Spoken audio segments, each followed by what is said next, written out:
இன்னைக்கு 5 பொருள் வச்சு ரவா புட்டு எப்படி செய்யறதுன்னு பார்க்கலாம். தேங்காயை லேசாக ஒரு வாட்டிக்கலாம். இப்போ தேங்காவை எதுக்கு வதக்கி போடுறோம்னா மறுநாள் வரைக்கும் ரவா புட்டு உங்களுக்கு கெடாமல் இருக்கும்.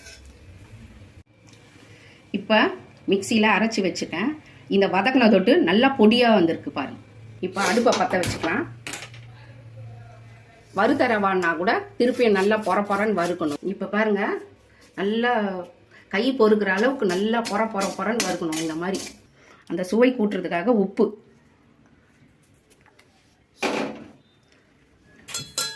கலந்துக்குன்னு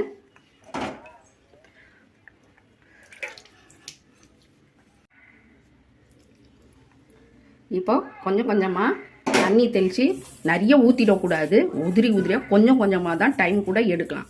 கொஞ்சம் இழுத்துக்கும். ஒவ்வொருத்தர் கை நல்லா பொறுக்கிறதா இருந்தால் அப்படியே இது பண்ணுவாங்க. இல்லை உங்களால் முடியலன்னா கொஞ்சம் ஆற வச்சுட்டு தெளித்து பேசுங்க.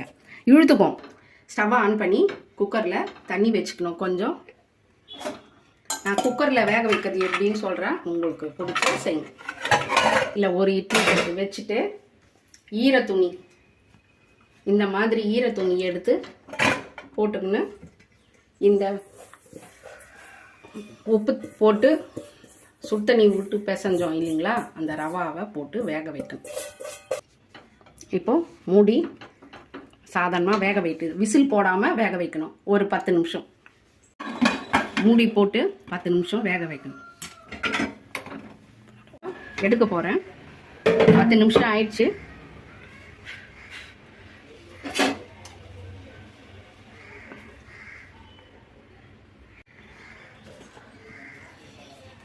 இப்போ அந்த வேக வச்ச ரவையை எடுத்து பாத்திரத்தில் போட்டுக்கணும். இந்த தேங்காய் துருக்கி வச்ச தேங்காய் போட்டுக்கிறோம்.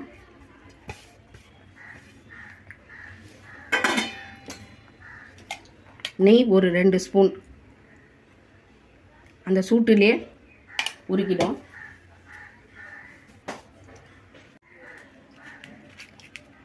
இப்போ ஏலக்காய் பொடி ஒரு 1/2 ஸ்பூன்.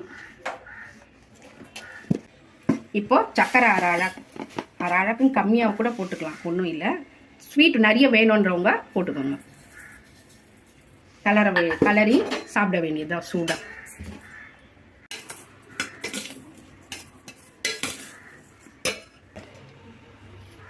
இப்போ முந்திரி பருப்பு போட்டு கார்னிஷ் பண்ணிட்டேன். ரவா புட்டு ரெடி.